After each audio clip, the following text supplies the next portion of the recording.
श्री हरि श्रीमद् गोस्वामी तुलसीदास विरचित श्री रामचरितमानस। श्री हरि पारायण विधि। श्री रामचरितमानस का विधि पूर्वक पाठ करने वाले महानुभावों को पाठारंभ के पूर्व श्री तुलसीदास जी, श्री वाल्मीकि जी, श्री शिव जी तथा श्री हनुमान जी का आवाहन पूजन करने के पश्चात तीनों भाइयों सहित श्री सीताराम जी का आवाहन, षोडशोपचार पूजन और ध्यान करना चाहिए। तदनंतर पाठ का आरंभ करना चाहिए।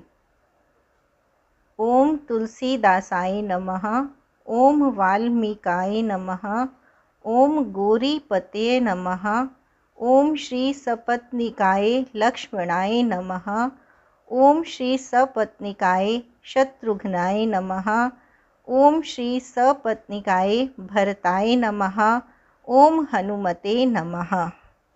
श्री सीतारामाभ्यां नमः, श्री रामचंद्राय नमः, श्री रामभद्राय नमः। श्री गणेशाय नमः, श्री जानकी वल्लभो विजयते। श्री रामचरितमानस प्रथम सोपान बालकांड। अक्षरों, अर्थ समूहों, रसों, छंदों और मंगलों की करने वाली सरस्वती जी और गणेश जी की मैं वंदना करता हूँ। श्रद्धा और विश्वास के स्वरूप श्री पार्वती जी और श्री शंकर जी की मैं वंदना करती हूँ, जिनके बिना सिद्ध जन अपने अंतःकरण में स्थित ईश्वर को नहीं देख सकते। ज्ञान में नित्य शंकर रूपी गुरु की मैं वंदना करती हूँ, जिनके आश्रित होने से ही टेढ़ा चंद्रमा भी सर्वत्र वंदित होता है। श्री सीताराम जी के गुण समूह रूपी पवित्र वन में विहार करने वाले विशुद्ध विज्ञान संपन्न कवीश्वर श्री वाल्मीकि जी और कपीश्वर श्री हनुमान जी की मैं वंदना करती हूँ।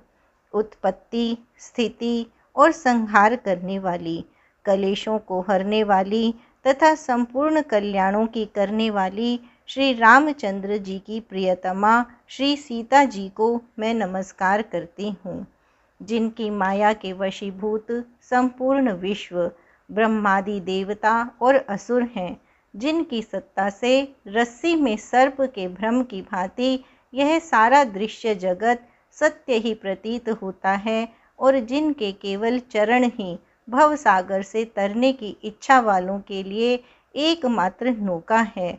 उन समस्त कारणों से पर राम कहाने वाले भगवान हरि की मैं वंदना करती हूँ। अनेक पुराण, वेद और तंत्र शास्त्र से सम्मत तथा जो रामायण में वर्णित हैं और कुछ अन्यत्र से भी उपलब्ध श्री रघुनाथ जी की कथा को तुलसीदास अपने अंतःकरण के सुख के लिए अत्यंत मनोहर भाषा रचना में विस्तृत करते हैं, जिन्हें स्मरण करने से सब कार्य सिद्ध होते हैं। जो गणों के स्वामी और सुंदर हाथी के मुख वाले हैं, वे ही बुद्धि के राशि और शुभ गुणों के धाम श्री गणेश जी मुझ पर कृपा करें, जिनकी कृपा से गूंगा बहुत सुंदर बोलने वाला हो जाता है और लंगड़ा लूला दुर्गम पहाड़ पर चढ़ जाता है। वे कलयुग के सब पापों को जला डालने वाले दयालु भगवान मुझ पर द्रवित हों, दया करें। जो नील कमल के समान श्याम वर्ण हैं, पूर्ण खिले हुए लाल कमल के समान जिनके नेत्र हैं और जो सदा क्षीर सागर में शयन करते हैं, वे भगवान नारायण मेरे हृदय में निवास करें। जिनका कुंद के पुष्प और चंद्रमा के समान गौर शरीर है, जो पार्वती जी के प्रियतम और दया के धाम हैं और जिनका दीनों पर स्नेह है, वे कामदेव का मर्दन करने वाले शंकर जी मुझ पर कृपा करें। मैं उन गुरु महाराज के चरण कमल की वंदना करती हूँ, जो कृपा के समुद्र और नर रूप में श्री हरि ही हैं, जिनके वचन महामोह रूपी घने अंधकार के नाश करने के लिए सूर्य किरणों के समूह हैं। मैं गुरु महाराज के चरण कमलों की रज की वंदना करती हूँ, जो सुरुचि, सुंदर स्वाद, सुगंध तथा अनुराग रूपी रस से पूर्ण है। वह अमर मूल संजीवनी जड़ी का सुंदर चूर्ण है, जो संपूर्ण भव रोगों के परिवार को नाश करने वाला है। वह रज सुकृति रूपी शिव जी के शरीर पर सुशोभित निर्मल विभूति है और सुंदर कल्याण और आनंद की जननी है। भक्त के मन रूपी सुंदर दर्पण के मैल को दूर करने वाली और तिलक करने से गुणों के समूह को वश में करने वाली है। श्री गुरु महाराज के चरण नखों की ज्योति मणियों के प्रकाश के समान है, जिसके स्मरण करते ही हृदय में दिव्य दृष्टि उत्पन्न हो जाती है।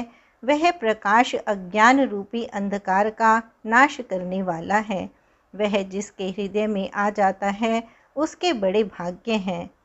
उसके हृदय में आते ही हृदय के निर्मल नेत्र खुल जाते हैं और संसार रूपी रात्रि के दोष दुख मिट जाते हैं एवं श्री रामचरित्र रूपी मणि और माणिक्य गुप्त और प्रकट जहाँ जो जिस खान में है सब दिखाई पड़ने लगते हैं।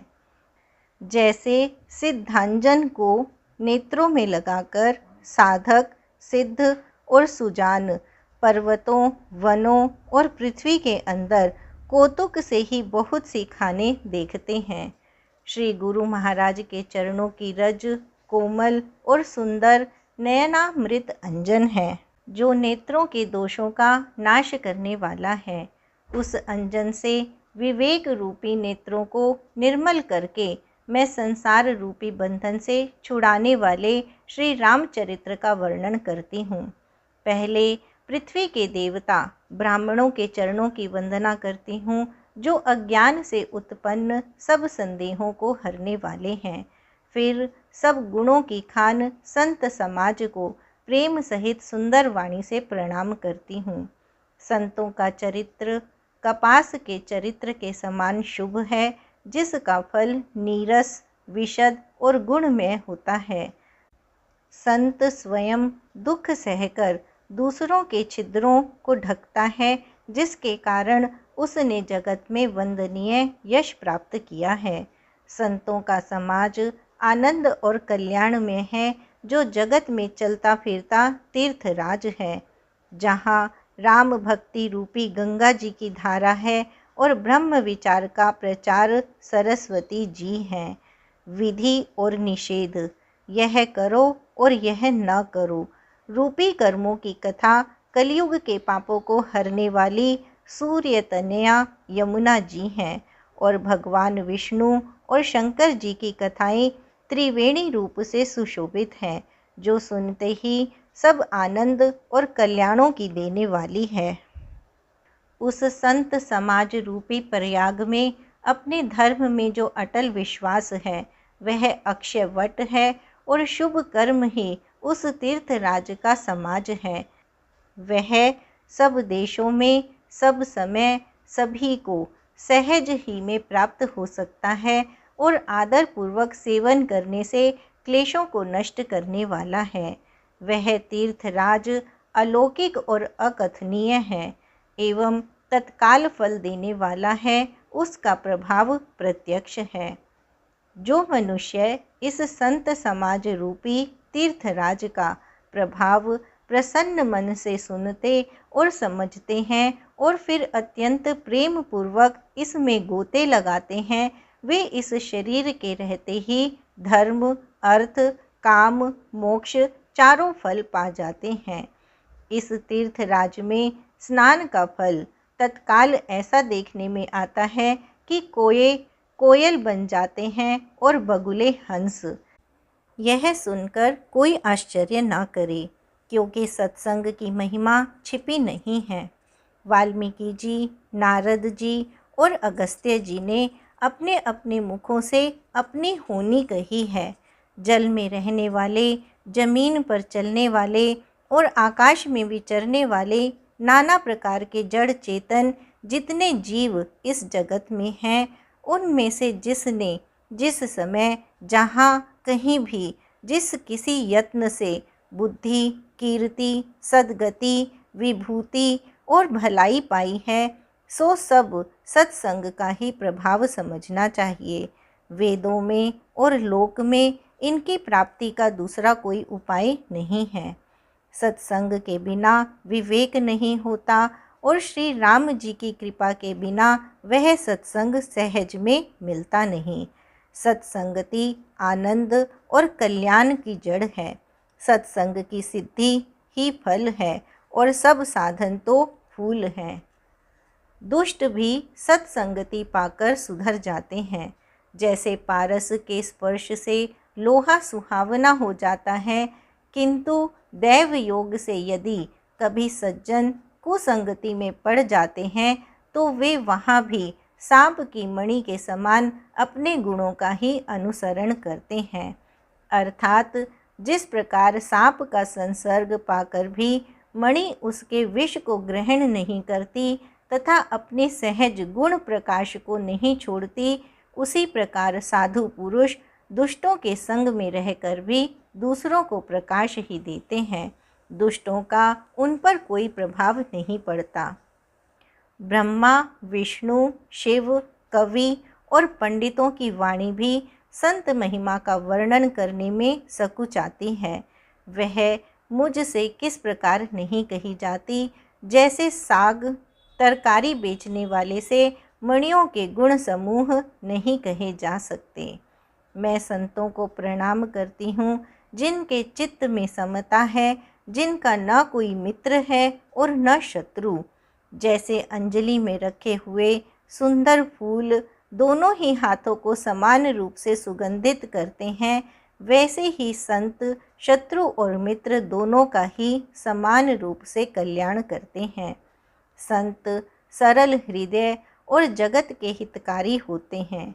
उनके ऐसे स्वभाव और स्नेह को जानकर मैं विनय करती हूँ। मेरी इस बाल विनय को सुनकर कृपा करके श्री राम जी के चरणों में मुझे प्रीति दें। अब मैं सच्चे भाव से दुष्टों को प्रणाम करती हूँ, जो बिना ही प्रयोजन अपना हित करने वाले के भी प्रतिकूल आचरण करते हैं। दूसरों के हित की हानि ही जिनकी दृष्टि में लाभ है, जिनको दूसरों के उजड़ने में हर्ष और बसने में विषाद होता है। जो हरि और हर के यश रूपी पूर्णिमा के चंद्रमा के लिए राहु के समान हैं, अर्थात जहाँ कहीं भगवान विष्णु या शंकर के यश का वर्णन होता है, उसी में वे बाधा देते हैं और दूसरों की बुराई करने में सहस्त्र बाहु के समान वीर हैं। जो दूसरों के दोषों को हजार आँखों से देखते हैं और दूसरों के हित रूपी घी के लिए जिनका मन मक्खी के समान है, अर्थात जिस प्रकार मक्खी घी में गिरकर उसे खराब कर देती है और स्वयं भी मर जाती है, उसी प्रकार दुष्ट लोग दूसरों के बने बनाए काम को अपनी हानि करके भी बिगाड़ देते हैं।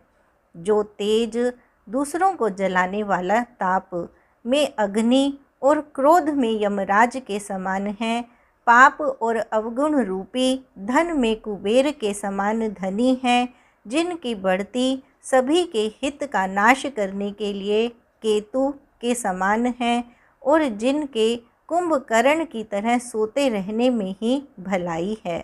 जैसे ओले खेती का नाश करके आप भी गल जाते हैं, वैसे ही वे दूसरों का काम बिगाड़ने के लिए अपना शरीर तक छोड़ देते हैं। मैं दुष्टों को शेष जी के समान समझकर प्रणाम करती हूँ, जो पराये दोषों का हजार मुखों से बड़े रोष के साथ वर्णन करते हैं। पुनः उनको राजा पृथु, जिन्होंने भगवान का यश सुनने के लिए 10,000 कान मांगे थे, उन पृथु के समान जानकर प्रणाम करती हूँ, जो 10,000 कानों से दूसरों के पापों को सुनते हैं। फिर इंद्र के समान मानकर उनकी विनय करती हूँ, जिनको सुरा नीकी और हितकारी मालूम देती है। इंद्र के लिए भी सुरा नीक अर्थात देवताओं की सेना हितकारी है। जिनको कठोर वचन रूपी वज्र सदा प्यारा लगता है और जो हजार आँखों से दूसरों के दोषों को देखते हैं। दुष्टों की यह रीति है कि वे उदासीन, शत्रु अथवा मित्र किसी का भी हित सुनकर जलते हैं। यह जानकर दोनों हाथ जोड़कर यह जन प्रेम पूर्वक उनसे विनय करती है। मैंने अपनी ओर से विनती की है, परंतु वे अपनी ओर से कभी नहीं चूकेंगे। कौओं को बड़े प्रेम से पालिए, परंतु वे क्या कभी मांस के त्यागी हो सकते हैं। अब मैं संत और असंत दोनों के चरणों की वंदना करती हूँ। दोनों ही दुख देने वाले हैं, परंतु उनमें कुछ अंतर कहा गया है। वह अंतर यह है कि एक संत तो बिछुड़ते समय प्राण हर लेते हैं और दूसरे असंत मिलते हैं तब दारुण दुख देते हैं। अर्थात संतों का बिछुड़ना मरने के समान दुखदायी होता है और असंतों का मिलना। दोनों संत और असंत जगत में एक साथ पैदा होते हैं, पर एक साथ पैदा होने वाले कमल और जोंक की तरह उनके गुण अलग अलग होते हैं।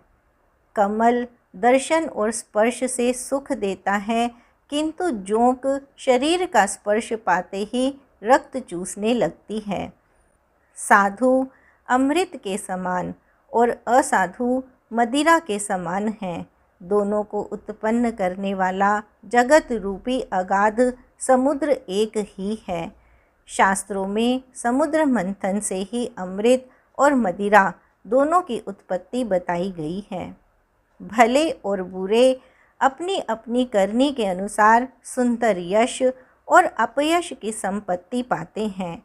अमृत, चंद्रमा, गंगा जी और साधु एवं वेश्य, अग्नि, कलयुग के पापों की नदी अर्थात कर्मनाशा और हिंसा करने वाला व्याध, इनके गुण अवगुण सब कोई जानते हैं, किंतु जिसे जो भाता है उसे वही अच्छा लगता है। भला भलाई ही ग्रहण करता है और नीच नीचता को ही ग्रहण किए रहता है। अमृत की सराहना अमर करने में होती है और विष की मारने में। दुष्टों के पापों और अवगुणों की और साधुओं के गुणों की कथाएं दोनों ही अपार और अथाह समुद्र है। इसी से कुछ गुण और दोषों का वर्णन किया गया है, क्योंकि बिना पहचाने उनका ग्रहण या त्याग नहीं हो सकता।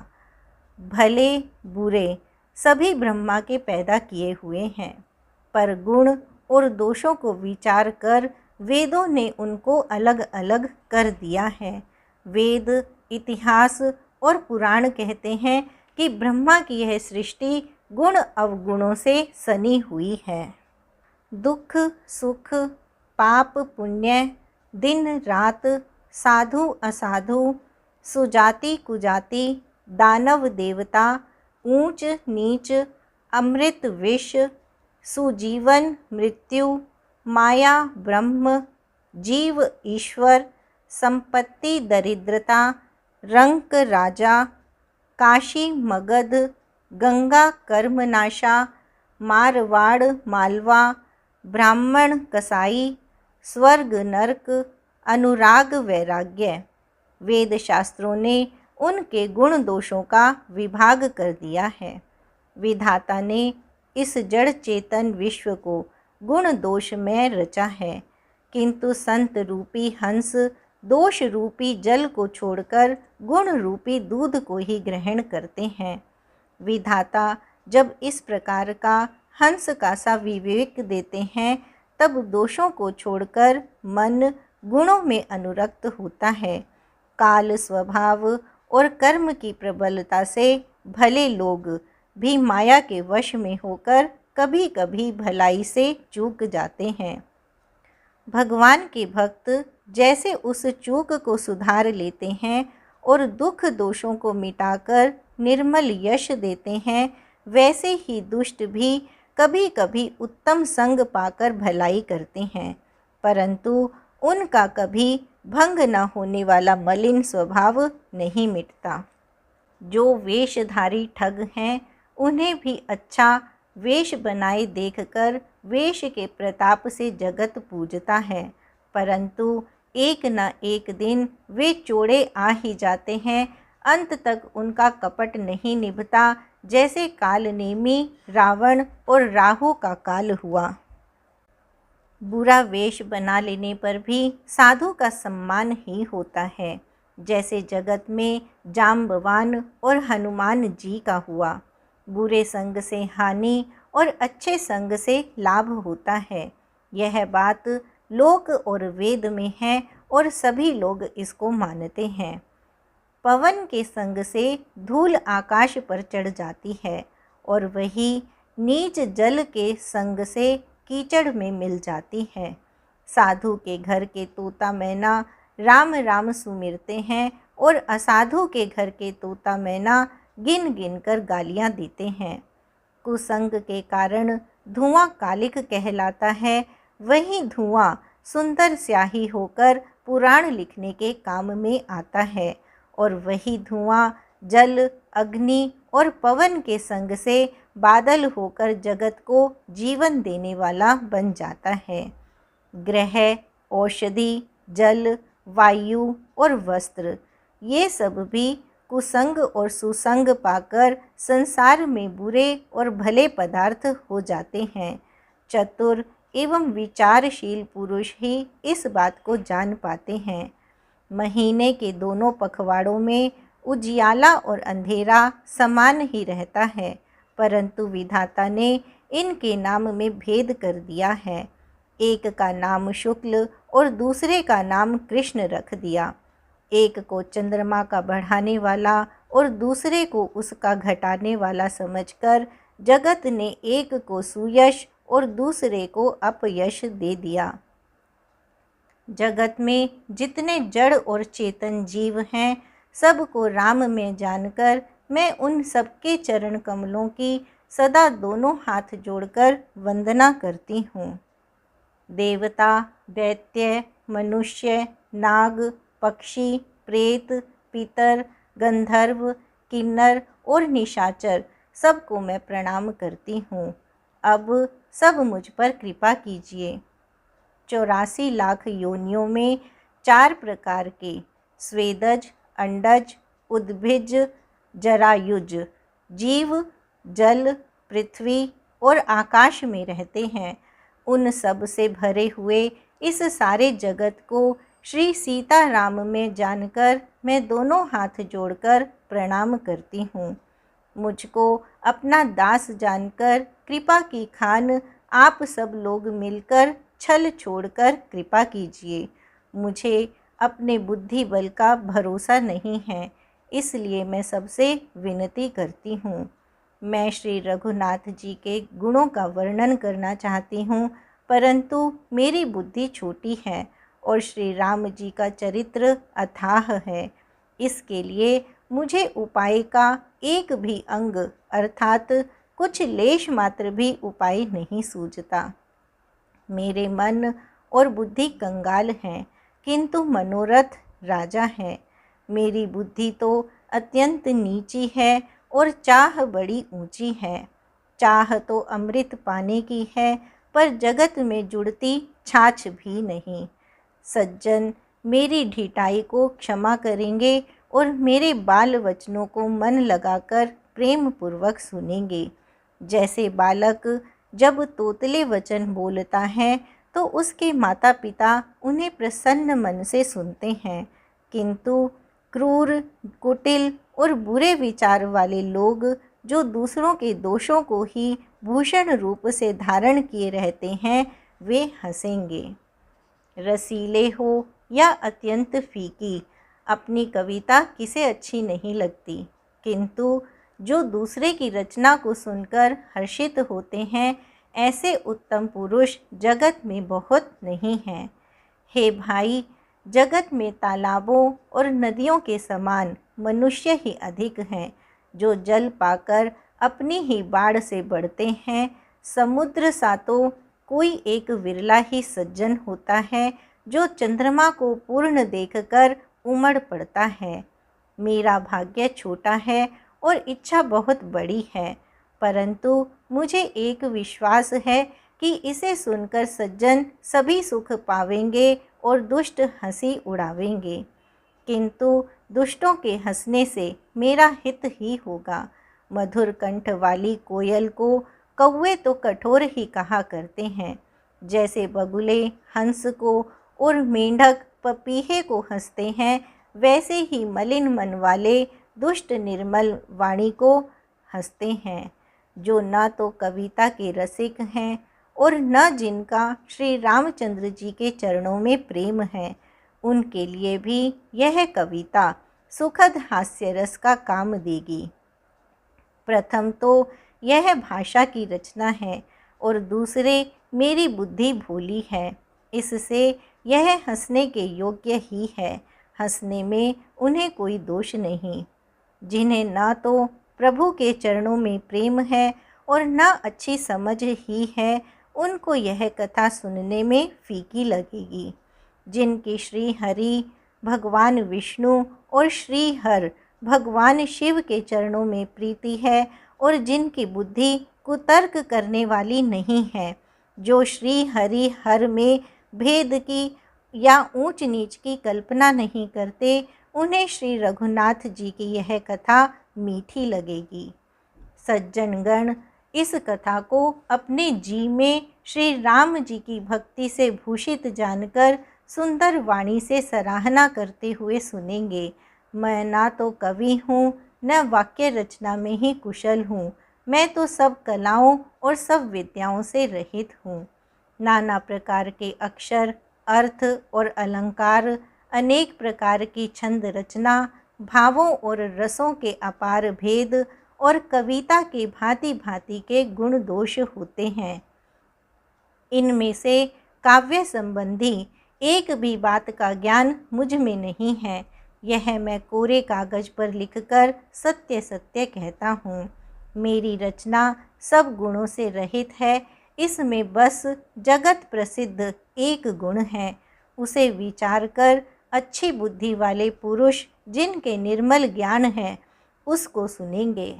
इसमें श्री रघुनाथ जी का उदार नाम है, जो अत्यंत पवित्र है, वेद पुराणों का सार है, कल्याण का भवन है और अमंगलों को हरने वाला है, जिसे पार्वती जी सहित भगवान शिव जी सदा जपा करते हैं।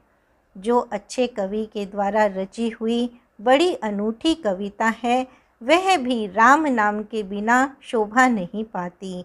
जैसे चंद्रमा के समान मुख वाली सुंदर स्त्री सब प्रकार से सुसज्जित होने पर भी वस्त्र के बिना शोभा नहीं देती, इसके विपरीत कुकवि की रची हुई सब गुणों से रहित कविता को भी राम के नाम एवं यश से अंकित जानकर बुद्धिमान लोग आदरपूर्वक कहते और सुनते हैं, क्योंकि संत जन भूरे की भांति गुण ही को ग्रहण करने वाले होते हैं। यद्यपि मेरी इस रचना में कविता का एक भी रस नहीं है, तथापि इसमें श्री राम जी का प्रताप प्रकट है। मेरे मन में यही एक भरोसा है, भले संग से भला किसने बड़प्पन नहीं पाया।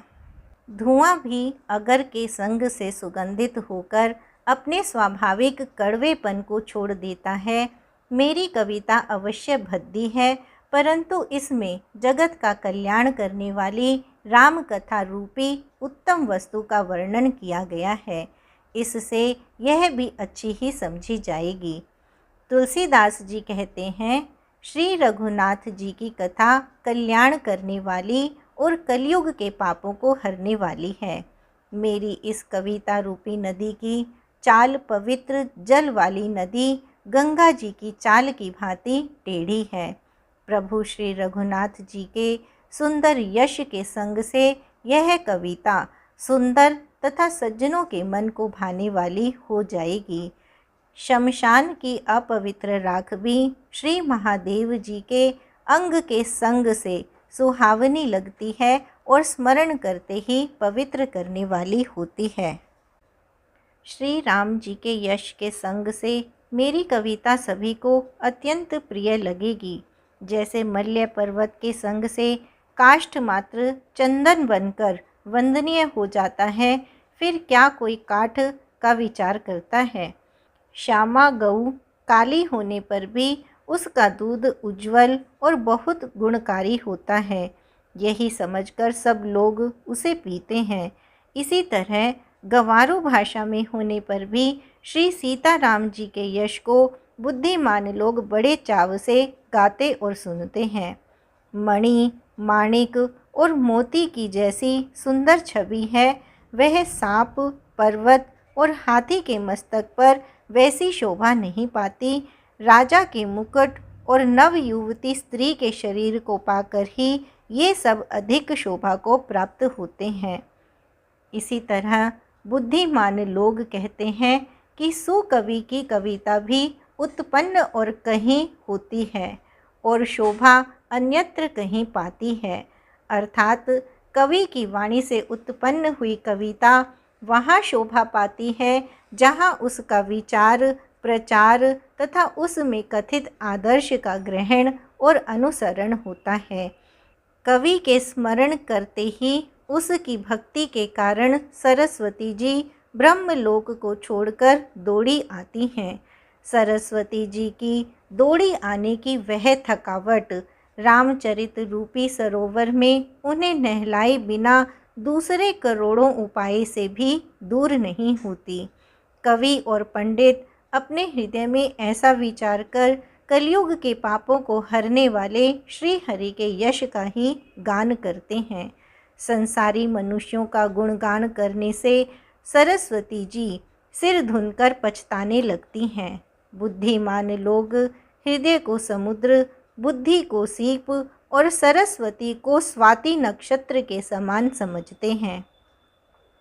इसमें यदि श्रेष्ठ विचार रूपी जल बरसता है तो मुक्तामणि के समान सुंदर कविता होती है।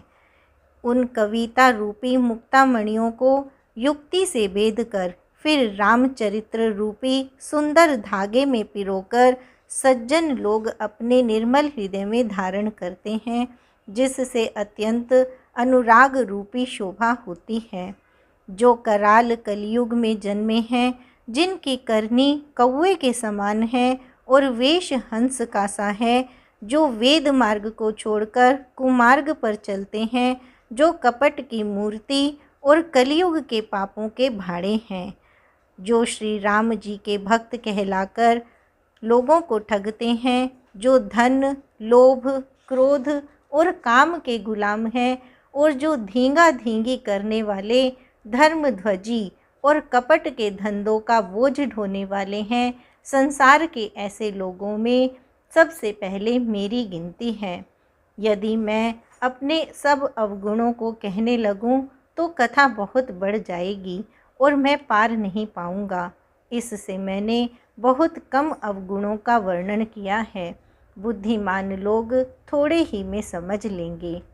मेरी अनेकों प्रकार की विनती को समझकर कोई भी इस कथा को सुनकर दोष नहीं देगा। इतने पर भी जो शंका करेंगे वे तो मुझसे भी अधिक मूर्ख और बुद्धि के कंगाल हैं। मैं ना तो कवि हूँ न चतुर कहलाता हूँ। अपनी बुद्धि के अनुसार श्री राम जी के गुण गाता हूँ, कहाँ तो श्री रघुनाथ जी के अपार चरित्र और कहाँ संसार में आसक्त मेरी बुद्धि। जिस हवा से सुमेरु जैसे पहाड़ उड़ जाते हैं, कहिए तो उसके सामने रुई किस गिनती में है। श्री राम जी की असीम प्रभुता को समझकर कथा रचने में मेरा मन बहुत हिचकता है। सरस्वती जी, शेष जी, शिव जी, ब्रह्मा जी, शास्त्र, वेद और पुराण ये सब नेति नेति कहकर पार नहीं पाकर ऐसा नहीं कहते हुए सदा जिनका गुणगान किया करते हैं। यद्यपि प्रभु श्री रामचंद्र जी की प्रभुता को सब ऐसी अकथनीय ही जानते हैं, तथापि कहे बिना कोई नहीं रहा। इसमें वेद ने ऐसा कारण बताया है कि भजन का प्रभाव बहुत तरह से कहा गया है, अर्थात भगवान की महिमा का पूरा वर्णन तो कोई कर ही नहीं सकता, परंतु जिससे जितना बन पड़े उतना भगवान का गुणगान करना चाहिए, क्योंकि भगवान के गुणगान रूपी भजन का प्रभाव बहुत ही अनोखा है। उसका नाना प्रकार से शास्त्रों में वर्णन है। थोड़ा सा भी भगवान का भजन मनुष्य को सहज ही भव सागर से तार देता है। जो परमेश्वर एक हैं, जिनके कोई इच्छा नहीं है, जिनका कोई रूप और नाम नहीं है, जो अजन्मा सच्चिदानंद और परम धाम है और जो सब में व्यापक एवं विश्व रूप हैं, उन्हीं भगवान ने दिव्य शरीर धारण करके नाना प्रकार की लीला की है। वह लीला केवल भक्तों के हित के लिए ही है, क्योंकि भगवान परम कृपालु हैं और शरणागत के बड़े प्रेमी हैं, जिनकी भक्तों पर बड़ी ममता और कृपा है, जिन्होंने एक बार जिस पर कृपा कर दी उस पर फिर कभी क्रोध नहीं किया। वे प्रभु श्री रघुनाथ जी गई हुई वस्तु को फिर प्राप्त कराने वाले गरीब निवाज, सरल स्वभाव, सर्वशक्तिमान और सबके स्वामी हैं। यही समझकर बुद्धिमान लोग उन श्री हरि का यश वर्णन करके अपनी वाणी को पवित्र और उत्तम फल देने वाली बनाते हैं। उसी बल से मैं श्री रामचंद्र जी के चरणों में सिर नवाकर श्री रघुनाथ जी के गुणों की कथा कहूँगी। इसी विचार से मुनियों ने पहले हरि की कीर्ति गाई है। भाई, उसी मार्ग पर चलना मेरे लिए सुगम होगा। जो अत्यंत बड़ी श्रेष्ठ नदियाँ हैं, यदि राजा उन पर पुल बंधा देता है तो अत्यंत छोटी चींटियाँ भी उन पर चढ़कर बिना ही परिश्रम के पार चली जाती हैं। इसी प्रकार मुनियों के वर्णन के सहारे मैं भी श्री रामचंद्र जी का वर्णन सहज ही कर सकूँगा। इस प्रकार मन को बल दिखलाकर मैं श्री रघुनाथ जी की सुहावनी कथा की रचना करूँगा। व्यास आदि जो अनेकों श्रेष्ठ कवि हो गए हैं, जिन्होंने बड़े आदर से श्री हरि का सुयश वर्णन किया है, मैं उन सब श्रेष्ठ कवियों के चरण कमलों में प्रणाम करता हूँ। वे मेरे सब मनोरथों को पूरा करें। कलयुग के भी उन कवियों को मैं प्रणाम करता हूँ, जिन्होंने श्री रघुनाथ जी के गुण समूहों का वर्णन किया है। जो बड़े बुद्धिमान प्राकृत कवि हैं, जिन्होंने भाषा में हरि चरित्रों का वर्णन किया है। जो ऐसे कवि पहले हो चुके हैं, जो इस समय वर्तमान हैं और जो आगे होंगे, उन सबको मैं सारा कपट त्याग कर प्रणाम करता हूँ। आप सब प्रसन्न होकर यह वरदान दीजिए कि साधु समाज में मेरी कविता का सम्मान हो, क्योंकि बुद्धिमान लोग जिस कविता का आदर नहीं करते, मूर्ख कवि ही उसकी रचना का व्यर्थ परिश्रम करते हैं। कीर्ति, कविता और संपत्ति वही उत्तम है जो गंगा जी की तरह सबका हित करने वाली हो। श्री रामचंद्र जी की कीर्ति तो बड़ी सुंदर है, परंतु मेरी कविता भद्दी है। यह असमंजस्य अर्थात इन दोनों का मेल नहीं मिलता, इसी की मुझे चिंता है। परंतु हे कवियों, आपकी कृपा से यह बात भी मेरे लिए सुलभ हो सकती है। रेशम की सिलाई टाट पर भी सुहावनी लगती है। चतुर पुरुष उसी कविता का आदर करते हैं जो सरल हो और जिसमें निर्मल चरित्र का वर्णन हो, तथा जिसे सुनकर शत्रु भी स्वाभाविक वैर को भूलकर सराहना करने लगे। ऐसी कविता बिना निर्मल बुद्धि के होती नहीं, और मेरी बुद्धि का बल बहुत ही थोड़ा है। इसलिए बार बार निहोरा करता हूँ कि हे कवियों, आप कृपा करें जिससे मैं हरि यश का वर्णन कर सकूं। कवि और पंडित गण, आप जो रामचरित्र रूपी मानसरोवर के सुंदर हंस हैं, मुझ बालक की विनती सुनकर और सुंदर रुचि देखकर मुझ पर कृपा करें। मैं उन वाल्मीकि मुनि के चरण कमलों की वंदना करता हूँ, जिन्होंने रामायण की रचना की है। जो खर राक्षस सहित होने पर भी खर कठोर से विपरीत बड़ी कोमल और सुंदर हैं तथा जो दूषण सहित होने पर भी दूषण अर्थात दोष से रहित है। मैं चारों वेदों की वंदना करता हूँ जो संसार समुद्र के पार होने के लिए जहाज के समान है तथा जिन्हें श्री रघुनाथ जी का निर्मल यश वर्णन करते स्वप्न में भी खेद नहीं होता। मैं ब्रह्मा जी के चरण रज की वंदना करता हूँ जिन्होंने भव सागर बनाया है, जहाँ से एक ओर संत रूपी अमृत चंद्रमा और कामधेनु निकले और दूसरी ओर दुष्ट मनुष्य रूपी विष और मदिरा उत्पन्न हुए। देवता, ब्राह्मण, पंडित, ग्रह, इन सब के चरणों की वंदना करके हाथ जोड़कर कहता हूँ कि आप प्रसन्न होकर मेरे सारे सुंदर मनोरथों को पूरा करें। फिर मैं सरस्वती जी और देव नदी गंगा जी की वंदना करता हूँ। दोनों पवित्र और मनोहर चरित्र वाली हैं। एक स्नान करने और जल पीने से पापों को हरती है और दूसरी गुण और यश कहने और सुनने से अज्ञान का नाश कर देती हैं। श्री महेश और पार्वती को मैं प्रणाम करता हूँ जो मेरे गुरु और माता पिता हैं, जो दीन बंधु और नित्य दान करने वाले हैं, जो सीतापति श्री रामचंद्र जी के सेवक, स्वामी और सखा हैं तथा मुझ तुलसीदास का सब प्रकार से कपट रहित सच्चा हित करने वाले हैं। जिन शिव पार्वती ने कलयुग को देखकर जगत के हित के लिए शाबर मंत्र समूह की रचना की, जिन मंत्रों के अक्षर बेमेल हैं, जिनका ना कोई ठीक अर्थ होता है और न जप ही होता है, तथापि श्री शिव जी के प्रताप से जिनका प्रभाव प्रत्यक्ष है, वे उमापति शिव जी मुझ पर प्रसन्न होकर श्री राम जी की इस कथा को आनंद और मंगल की मूल उत्पन्न करने वाली बनाएंगे। इस प्रकार पार्वती जी और शिव जी दोनों का स्मरण करके और उनका प्रसाद पाकर मैं चाव भरे चित्त से श्री रामचरित्र का वर्णन करता हूँ। मेरी कविता श्री शिव जी की कृपा से ऐसी सुशोभित होगी जैसी तारागणों के सहित चंद्रमा के साथ रात्रि शोभित होती है।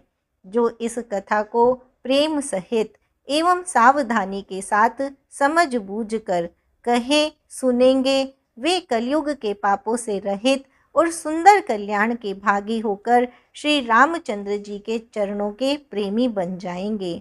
यदि मुझ पर श्री शिव जी और पार्वती जी की स्वप्न में भी सचमुच प्रसन्नता हो तो मैंने इस भाषा कविता का जो प्रभाव कहा है वह सब सच हो। मैं अति पवित्र श्री अयोध्यापुरी और कलयुग के पापों का नाश करने वाली श्री सरयू नदी की वंदना करता हूँ। फिर अवधपुरी के उन नर नारियों को प्रणाम करता हूँ जिन पर प्रभु श्री रामचंद्र जी की ममता थोड़ी नहीं है। उन्होंने अपनी पुरी में रहने वाले सीता जी की निंदा करने वाले के पाप समूह को नाश कर उनको शोक रहित बनाकर अपने लोक धाम में बसा दिया। मैं कौशल्या रूपी पूर्व दिशा की वंदना करता हूँ जिसकी कीर्ति समस्त संसार में फैल रही है। जहाँ कौशल्या रूपी पूर्व दिशा से विश्व को सुख देने वाले और दुष्ट रूपी कमलों के लिए पाले के समान श्री रामचंद्र जी रूपी सुंदर चंद्रमा प्रकट हुए, सब रानियों सहित राजा दशरथ जी को पुण्य और सुंदर कल्याण की मूर्ति मानकर मैं मन, वचन और कर्म से प्रणाम करता हूँ। अपने पुत्र का सेवक जानकर वे मुझ पर कृपा करें, जिनको रचकर ब्रह्मा जी ने भी बढ़ाई पाई तथा जो श्री राम जी के माता और पिता होने के कारण महिमा की असीमा है। मैं अवध के राजा श्री दशरथ जी की वंदना करता हूँ जिनका श्री राम जी के चरणों में सच्चा प्रेम था, जिन्होंने दीन दयालु प्रभु के बिछुड़ते ही अपने प्यारे शरीर को मामूली तिनके की तरह त्याग दिया। मैं परिवार सहित राजा जनक जी को प्रणाम करता हूँ जिनका श्री राम जी के चरणों में गूढ़ प्रेम था, जिसको उन्होंने योग और भोग में छिपा रखा था, परंतु श्री रामचंद्र जी को देखते ही वह प्रकट हो गया। सबसे पहले मैं श्री भरत जी के चरणों को प्रणाम करता हूँ, जिनका नियम और व्रत वर्णन नहीं किया जा सकता तथा जिनका मन श्री राम जी के चरण कमलों में भौरे की तरह लुभाया हुआ है, कभी उनका पास नहीं छोड़ता। मैं श्री लक्ष्मण जी के चरण कमलों को प्रणाम करता हूँ, जो शीतल, सुंदर और भक्तों को सुख देने वाले हैं। श्री रघुनाथ जी की कीर्ति रूपी विमल पताका में जिनका यश दंड के समान हुआ, जो 1000 सिर वाले और जगत के कारण शेष जी हैं, जिन्होंने पृथ्वी का भय दूर करने के लिए अवतार लिया, वे गुणों की खानी कृपा सिंधु सुमित्रा नंदन श्री लक्ष्मण जी मुझ पर सदा प्रसन्न रहें। मैं श्री शत्रुघ्न जी के चरण कमलों को प्रणाम करता हूँ, जो बड़े वीर, सुशील और श्री भरत जी के पीछे चलने वाले हैं। मैं महावीर श्री हनुमान जी की विनती करता हूँ, जिनके यश का श्री रामचंद्र जी ने स्वयं अपने श्रीमुख से वर्णन किया है। मैं पवन कुमार श्री हनुमान जी को प्रणाम करता हूँ, जो दुष्ट रूपी वन को भस्म करने के लिए अग्नि रूप हैं, जो ज्ञान की घन मूर्ति हैं और जिनके हृदय रूपी भवन में धनुष बाण धारण किए श्री राम जी निवास करते हैं। वानरों के राजा सुग्रीव जी, रीछों के राजा जाम्बवान जी, राक्षसों के राजा विभीषण जी और अंगद जी आदि जितना वानरों का समाज है, सबके सुंदर चरणों की मैं वंदना करता हूँ, जिन्होंने अधम शरीर में भी श्री रामचंद्र जी को प्राप्त कर लिया।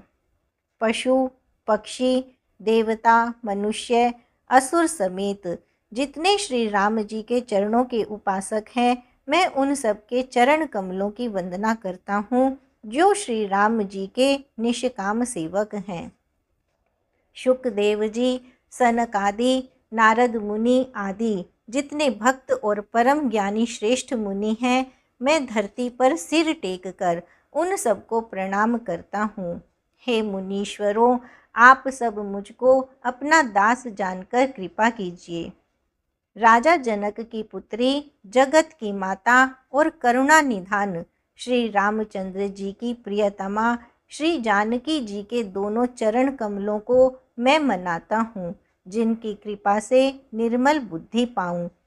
फिर मैं मन, वचन और कर्म से कमल नयन, धनुष बाणधारी, भक्तों की विपत्ति का नाश करने और उन्हें सुख देने वाले भगवान श्री रघुनाथ जी के सर्वसमर्थ चरण कमलों की वंदना करता हूँ, जो वाणी और उसके अर्थ तथा जल और जल की लहर के समान कहने में अलग अलग हैं, परंतु वास्तव में अभिन्न हैं। उन श्री सीताराम जी के चरणों की मैं वंदना करता हूँ, जिन्हें दीन दुखी बहुत ही प्रिय हैं। मैं श्री रघुनाथ जी के नाम राम की वंदना करता हूँ, जो कृशानु, भानु और हिमकर का हेतु अर्थात र, आ और म रूप से बीज है। वह राम नाम ब्रह्मा, विष्णु और शिव रूप है। वह वेदों का प्राण है, निर्गुण, उपमा रहित और गुणों का भंडार है। जो महामंत्र है, जिसे महेश्वर श्री शिव जी जपते हैं और उनके द्वारा जिसका उपदेश काशी में मुक्ति का कारण है तथा जिसकी महिमा को गणेश जी जानते हैं, जो इस राम नाम के प्रभाव से ही सबसे पहले पूजे जाते हैं। आदि कवि श्री वाल्मीकि जी राम नाम के प्रताप को जानते हैं, जो उल्टा नाम जप कर पवित्र हो गए। श्री शिव जी के इस वचन को सुनकर कि एक राम नाम सहस्त्र नाम के समान है, पार्वती जी सदा अपने पति के साथ राम नाम का जप करती रहती हैं। नाम के प्रति पार्वती जी के हृदय की ऐसी प्रीति देखकर श्री शिव जी हर्षित हो गए और उन्होंने स्त्रियों में भूषण रूप पार्वती जी को अपना भूषण बना लिया, अर्थात उन्हें अपने अंग में धारण करके अर्धांगिनी बना लिया। नाम के प्रभाव को श्री शिव जी भली भांति जानते हैं, जिस प्रभाव के कारण कालकूट जहर ने उनको अमृत का फल दिया। श्री रघुनाथ जी की भक्ति वर्षा ऋतु है। तुलसीदास जी कहते हैं कि उत्तम सेवक गण धान है और राम नाम के 2 सुंदर अक्षर सावन भादो के महीने हैं।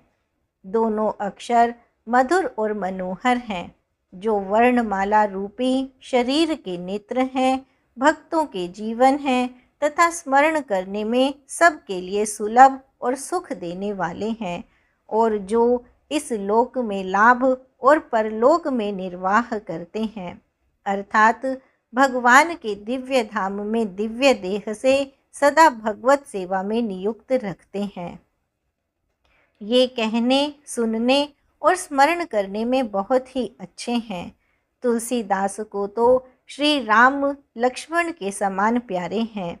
उनका र और म का अलग अलग वर्णन करने में प्रीति बिलगाती है, अर्थात बीज मंत्र की दृष्टि से इनके उच्चारण, अर्थ और फल में भिन्नता दिख पड़ती है, परंतु हैं ये जीव और ब्रह्म के समान स्वभाव से ही साथ रहने वाले।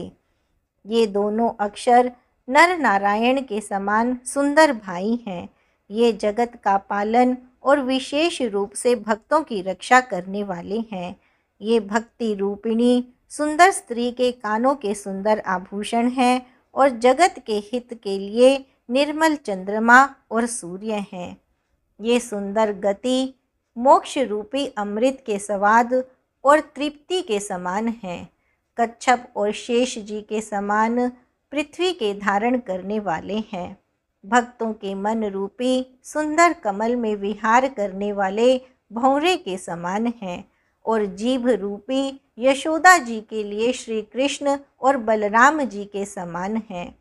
तुलसीदास जी कहते हैं, श्री रघुनाथ जी के नाम के दोनों अक्षर बड़ी शोभा देते हैं, जिनमें से एक छत्र रूप से और दूसरा मुकुट मुनि रूप से सब अक्षरों के ऊपर है।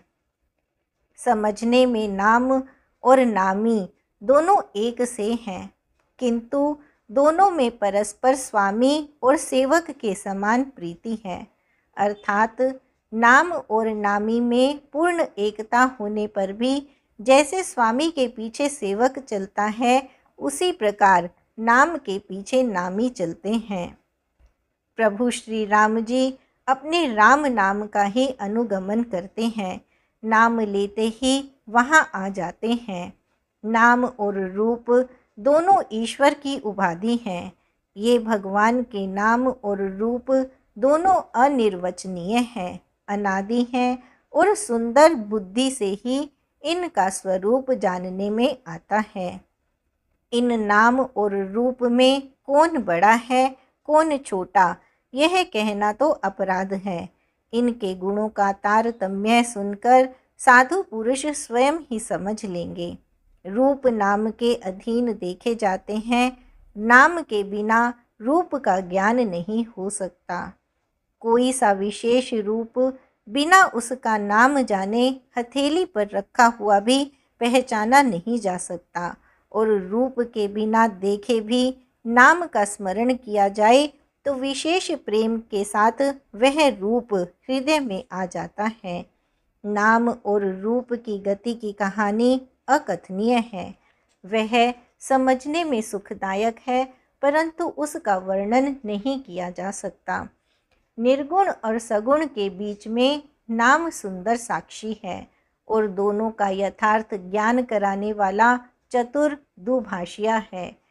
तुलसीदास जी कहते हैं, यदि तू भीतर और बाहर दोनों ओर उजाला चाहता है तो मुख रूपी द्वार की जीभ रूपी दहली पर राम नाम रूपी मणि दीपक को रख। ब्रह्मा के बनाए हुए इस प्रपंच से भली भांति छूटे हुए वैराग्यवान मुक्त योगी पुरुष इस नाम को ही जीभ से जपते हुए जागते हैं और नाम तथा रूप से रहित अनुपम, अनिर्वचनीय, अनाम्य ब्रह्म सुख का अनुभव करते हैं। जो परमात्मा के गूढ़ रहस्य को जानना चाहते हैं वे भी नाम को जीभ से जपकर उसे जान लेते हैं। साधक लौ लगाकर नाम का जप करते हैं और अणिमादि सिद्धियों को पाकर सिद्ध हो जाते हैं।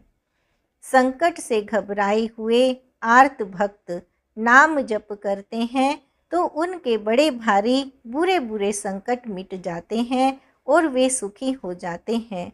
जगत में 4 प्रकार के, एक अर्थार्थी धनादि की चाह से भजने वाले, 2 आर्त संकट की निवृत्ति के लिए भजने वाले, 3 जिज्ञासु भगवान को जानने की इच्छा से भजने वाले, 4 ज्ञानी भगवान को तत्व से जानकर स्वाभाविक ही प्रेम से भजने वाले राम भक्त हैं और चारों ही पुण्यात्मा, पाप रहित और उदार हैं।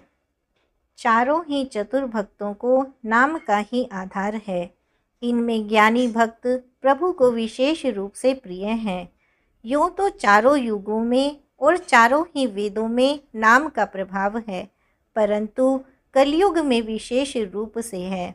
इसमें तो नाम को छोड़कर दूसरा कोई उपाय ही नहीं है। जो सब प्रकार की भोग और मोक्ष की भी कामनाओं से रहित और श्री राम भक्ति के रस में लीन हैं, उन्होंने भी नाम के सुंदर प्रेम रूपी अमृत के सरोवर में अपने मन को मछली बना रखा है। अर्थात वे नाम रूपी सुधा का निरंतर आस्वादन करते रहते हैं, क्षण भर भी उससे अलग होना नहीं चाहते। निर्गुण और सगुण ब्रह्म के 2 स्वरूप हैं। ये दोनों ही अकथनीय, अथाह, अनादि और अनुपम हैं। मेरी सम्मति में नाम इन दोनों से बड़ा है। जिसने अपने बल से दोनों को अपने वश में कर रखा है। सज्जन गण इस बात को मुझ दास की डिठाई या केवल काव्योक्ति न समझें। मैं अपने मन के विश्वास, प्रेम और रुचि की बात कहता हूँ। निर्गुण और सगुण दोनों प्रकार के ब्रह्म का ज्ञान अग्नि के समान है। निर्गुण उस अप्रकट अग्नि के समान है जो काठ के अंदर है परंतु दिखती नहीं, और सगुण उस प्रकट अग्नि के समान है जो प्रत्यक्ष दिखती है। दोनों ही जानने में बड़े कठिन हैं, परंतु नाम से दोनों सुगम हो जाते हैं। इसी से मैंने नाम को निर्गुण ब्रह्म से और सगुण राम से बड़ा कहा है।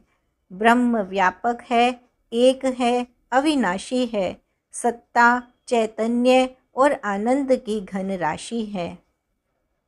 ऐसे विकार रहित प्रभु के हृदय में रहते भी जगत के सब जीव दीन और दुखी हैं।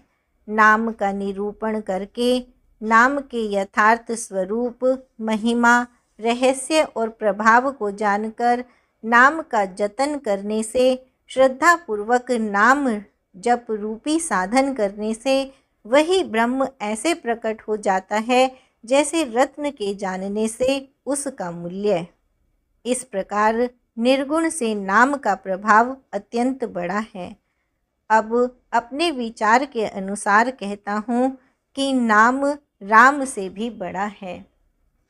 श्री रामचंद्र जी ने भक्तों के हित के लिए मनुष्य शरीर धारण करके स्वयं कष्ट सहकर साधुओं को सुखी किया, परंतु भक्तगण प्रेम के साथ नाम का जप करते हुए सहज ही में आनंद और कल्याण के घर हो जाते हैं।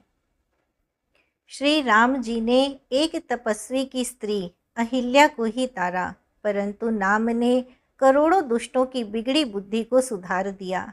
श्री राम जी ने ऋषि विश्वामित्र के हित के लिए एक सुकेतु यक्ष की कन्या ताड़का की सेना और पुत्र सुबाहु सहित समाप्ति की, परंतु नाम अपने भक्तों के दोष, दुख और दुराशाओं का इस तरह नाश कर देता है जैसे सूर्य रात्रि का। श्री राम जी ने तो स्वयं शिव जी के धनुष को तोड़ा, परंतु नाम का प्रताप ही संसार के सब भयों का नाश करने वाला है। प्रभु श्री राम जी ने भयानक दंडक वन को सुहावना बनाया, परंतु नाम ने असंख्य मनुष्यों के मनों को पवित्र कर दिया। श्री रघुनाथ जी ने राक्षसों के समूह को मारा, परंतु नाम तो कलयुग के सारे पापों की जड़ उखाड़ने वाला है। श्री रघुनाथ जी ने तो शबरी, जटायु आदि उत्तम सेवकों को ही मुक्ति दी, परंतु नाम ने अगणित दुष्टों का उद्धार किया। नाम के गुणों की कथा वेदों में प्रसिद्ध है। श्री राम जी ने सुग्रीव और विभीषण दो को ही अपने शरण में रखा, यह सब कोई जानते हैं, परंतु नाम ने अनेक गरीबों पर कृपा की है। नाम का यह सुंदर विरध लोक और वेद में विशेष रूप से प्रकाशित है। श्री राम जी ने तो भालू और बंदरों की सेना बटोरी और समुद्र पर पुल बांधने के लिए थोड़ा परिश्रम नहीं किया, परंतु नाम लेते ही संसार समुद्र सूख जाता है। सज्जनगण, मन में विचार कीजिए कि दोनों में कौन बड़ा है। श्री रामचंद्र जी ने कुटुंब सहित रावण को युद्ध में मारा, तब सीता सहित उन्होंने अपने नगर अयोध्या में प्रवेश किया। राम राजा हुए, अवध उनकी राजधानी हुई। देवता और मुनि सुंदर वाणी से जिनके गुण गाते हैं, परंतु सेवक भक्त प्रेम पूर्वक नाम के स्मरण मात्र से बिना परिश्रम मोह की प्रबल सेना को जीतकर प्रेम में मग्न हुए अपने ही सुख में विचरते हैं। नाम के प्रसाद से उन्हें सपने में भी कोई चिंता नहीं सताती। इस प्रकार नाम ब्रह्म और सगुण राम दोनों से बड़ा है। यह वरदान देने वालों को भी वर देने वाला है। श्री शिव जी ने अपने हृदय में यह जानकर ही 100 करोड़ रामचरित्र में से इस राम नाम को सार रूप से चुनकर ग्रहण किया है। नाम ही के प्रसाद से शिवजी अविनाशी हैं और अमंगल वेश वाले होने पर भी मंगल की राशि हैं। शुकदेव जी और सनकादि सिद्ध मुनि योगीगण नाम के ही प्रसाद से ब्रह्मानंद को भोगते हैं। नारद जी ने नाम के प्रताप को जाना है।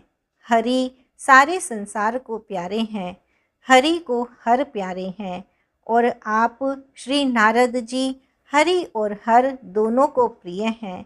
नाम के जपने से प्रभु ने कृपा की, जिससे प्रहलाद भक्त शिरोमणि हो गए। ध्रुव जी ने ग्लानि से हरि नाम को जपा और उसके प्रताप से अचल अनुपम स्थान ध्रुवलोक प्राप्त किया। हनुमान जी ने पवित्र नाम का स्मरण करके श्री राम जी को अपने वश में कर रखा है। नीच अजामिल गज और गणिका वेश्या भी श्री हरि के नाम के प्रभाव से मुक्त हो गए। मैं नाम की बड़ाई कहाँ तक कहूँ। राम भी नाम के गुणों को नहीं गा सकते। कलयुग में राम का नाम कल्पतरु और कल्याण का निवास है, जिसको स्मरण करने से भांग सा तुलसीदास तुलसी के समान पवित्र हो गया। केवल कलयुग की ही बात नहीं है, चारों युगों में, तीनों कालों में और तीनों लोकों में नाम को जपकर जीव शोक रहित हुए हैं। वेद पुराण और संतों का मत यही है कि समस्त पुण्यों का फल श्री राम जी में या राम नाम में प्रेम होना है। पहले सत्य युग में ध्यान से, दूसरे त्रेता युग में यज्ञ से और द्वापर में पूजन से भगवान प्रसन्न होते हैं, परंतु कलयुग केवल पाप की जड़ और मलिन है। इसमें मनुष्यों का मन पाप रूपी समुद्र में मछली बना हुआ है, अर्थात पाप से कभी अलग होना ही नहीं चाहता। इससे ध्यान, यज्ञ और पूजन नहीं बन सकते। ऐसे कराल कलयुग के काल में तो नाम ही कल्प वृक्ष है, जो स्मरण करते ही संसार के सब जंजालों को नाश कर देने वाला है। कलयुग में यह राम नाम मनोवांछित फल देने वाला है, परलोक का परम हितैषी और इस लोक का माता पिता है। कलयुग में न कर्म है, न भक्ति है और न ज्ञान ही है। राम नाम ही एक आधार है। कपट की खान कलयुग रूपी काल नेमी के मारने के लिए राम नाम ही बुद्धिमान और समर्थ श्री हनुमान जी हैं। राम नाम श्री नृसिंह भगवान हैं। कलयुग हिरण्यकशिपु है और जप करने वाले जन प्रहलाद के समान है। यह राम नाम देवताओं के शत्रु कलयुग रूपी दैत्य को मारकर जप करने वालों की रक्षा करेगा। अच्छे भाव से, बुरे भाव से, क्रोध से या आलस्य से, किसी तरह से भी नाम जपने से 10 दिशाओं में कल्याण होता है। उसी परम कल्याणकारी राम नाम का स्मरण करके और श्री रघुनाथ जी को मस्तक नवाकर मैं राम जी के गुणों का वर्णन करता हूँ। वे श्री राम जी मेरी बिगड़ी सब तरह से सुधार लेंगे, जिनकी कृपा करने से नहीं अघाती। राम से उत्तम स्वामी और मुझ सरीखा बुरा सेवक। इतने पर भी उन दयानिधि ने अपनी ओर देखकर मेरा पालन किया है। लोक और वेद में भी अच्छे स्वामी की यही रीति प्रसिद्ध है कि वह विनय सुनते ही प्रेम को पहचान लेता है। अमीर, गरीब, गंवार, नगर निवासी, पंडित, मूर्ख, बदनाम, यशस्वी, सुकवि, कुकवि, सभी नर नारी अपनी अपनी बुद्धि के अनुसार राजा की सराहना करते हैं और साधु, बुद्धिमान, सुशील, ईश्वर के अंश से उत्पन्न कृपालु राजा सबकी सुनकर और उनकी वाणी, भक्ति, विनय और चाल को पहचानकर सुंदर वाणी से सबका यथा योग्य सम्मान करते हैं। यह स्वभाव तो संसारी राजाओं का है। कौशलनाथ श्री रामचंद्र जी तो चतुर शिरोमणि हैं। श्री राम जी तो विशुद्ध प्रेम से ही रीझते हैं, पर जगत में मुझ से बढ़कर मूर्ख और मलिन बुद्धि और कौन होगा। तथापि कृपालु श्री रामचंद्र जी मुझ दुष्ट सेवक की प्रीति और रुचि को अवश्य रखेंगे, जिन्होंने पत्थरों को जहाज और बंदर भालुओं को बुद्धिमान मंत्री बना लिया। सब लोग मुझे श्री राम जी का सेवक कहते हैं और मैं भी बिना लज्जा संकोच के कहलाता हूँ। कहने वालों का विरोध नहीं करता। कृपालु श्री राम जी इस निंदा को सहते हैं कि श्री सीतानाथ जी जैसे स्वामी का तुलसीदास जैसा सेवक है। यह मेरी बहुत बड़ी ढिठाई और दोष है। मेरे पाप को सुनकर नरक ने भी नाक सिकोड़ ली है। यह समझकर मुझे अपने ही कल्पित डर से डर हो रहा है, किंतु भगवान श्री रामचंद्र जी ने तो स्वप्न में भी इस पर ध्यान नहीं दिया। वरन मेरे प्रभु श्री रामचंद्र जी ने तो इस बात को सुनकर, देखकर और अपने सुचित्त रूपी चक्षु से निरीक्षण कर मेरी भक्ति और बुद्धि की सराहना की, क्योंकि कहने में चाहे बिगड़ जाए, परंतु हृदय में अच्छापन होना चाहिए। हृदय में तो अपने को उनका सेवक बनने योग्य नहीं मानकर पापी और दीन ही मानता हूँ, यह अच्छापन है। श्री रामचंद्र जी भी दास के हृदय की अच्छी स्थिति जानकर रीझ जाते हैं। प्रभु के चित्त में अपने भक्तों की हुई भूल चूक याद नहीं रहती और उनके हृदय को 100 बार याद करते रहते हैं। जिस पाप के कारण उन्होंने बाली को व्याध की तरह मारा था, वैसी ही कुचाल फिर सुग्रीव ने चली। वही करनी विभीषण की थी, परंतु श्री रामचंद्र जी ने स्वप्न में भी उसका मन में विचार नहीं किया। उल्टे भरत जी से मिलने के समय श्री रघुनाथ जी ने उनका सम्मान किया और राजसभा में भी उनके गुणों का बखान किया। प्रभु श्री रामचंद्र जी तो वृक्ष के नीचे और बंदर डाली पर, परंतु ऐसे बंदरों को भी उन्होंने अपने समान बना लिया। तुलसीदास जी कहते हैं कि श्री रामचंद्र जी सरीखे शील निधान स्वामी कहीं भी नहीं हैं। हे श्री राम जी, आपकी अच्छाई से सभी का भला है, अर्थात आपका कल्याणमय स्वभाव सभी का कल्याण करने वाला है। यदि यह बात सच है तो तुलसीदास का भी सदा कल्याण ही होगा। इस प्रकार अपने गुण दोषों को कहकर और फिर सबको फिर सिर नवाकर मैं श्री रघुनाथ जी का निर्मल यश वर्णन करता हूँ, जिसके सुनने से कलयुग के पाप नष्ट हो जाते हैं।